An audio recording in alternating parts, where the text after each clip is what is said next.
Your home is not a hallway for everyone who feels entitled to enter. It is not a public waiting room. It is the one place where your mind should exhale. A wise person treats home like sacred ground, because every person you let through the door brings more than their presence. They bring energy, pressure, and influence. Most people never realize they are inviting chaos into the one place that should restore them. And once peace is disturbed inside the home, it becomes harder to rebuild it inside yourself. That is why Stoic wisdom begins with discernment, because the wrong people do not just visit your home, they alter it. And the first one is easier to spot than you think. The first person you should never invite into your home is the chaos carrier. They arrive carrying drama, gossip, emotional noise, and unfinished conflict like it is part of their personality. They do not come to connect, they come to dump, and if you are not careful, their disorder becomes the atmosphere of your home. Stoicism teaches that peace is not preserved by accident, it is protected through awareness. Noise always competes with silence. Reaction always competes with control. One chaotic guest can poison an entire evening, pulling you into arguments, complaints, and problems that were never yours to carry. And that is the hidden cost most people miss. If you keep welcoming chaos, eventually instability starts to feel normal. But a disciplined person does not normalize disorder. They recognize it, and they keep it outside the door. The second person you should never invite into your home is the boundary tester. This is the person who ignores time, takes too much, overstays their welcome, and acts offended the moment you say no. They smile while they measure how much access they can get from you.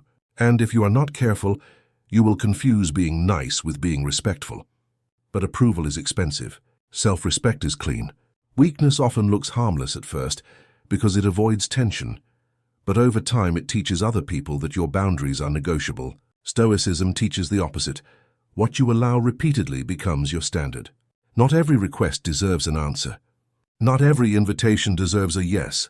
And not every relationship deserves unlimited access. A disciplined person understands this early, because once your standards disappear, peace disappears with them.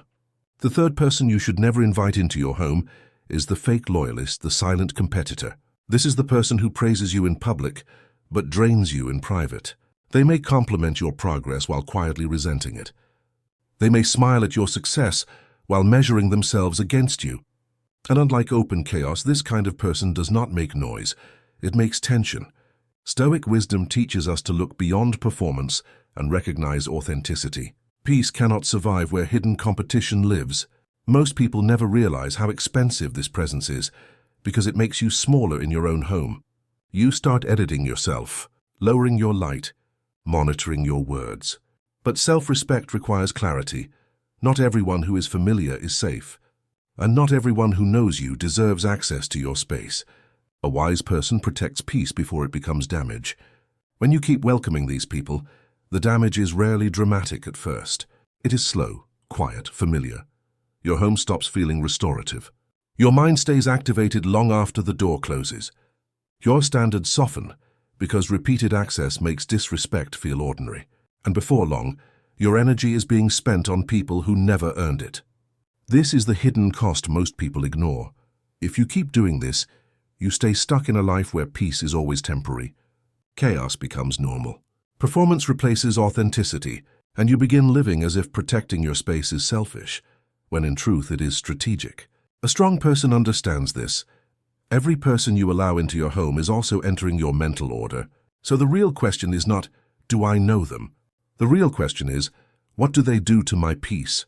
Stoicism does not teach you to isolate yourself from the world. It teaches you to become more discerning about who gets access to your peace.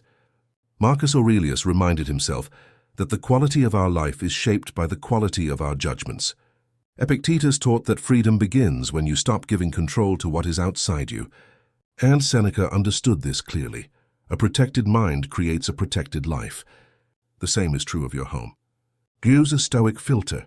Observe behavior, not charm. Respect consistency, not promises. Pay attention to how someone leaves your space, not how well they speak in it. Protect your home the same way you protect your mind, with standards, with silence, and with intention. Because calm people are not cold. They are selective.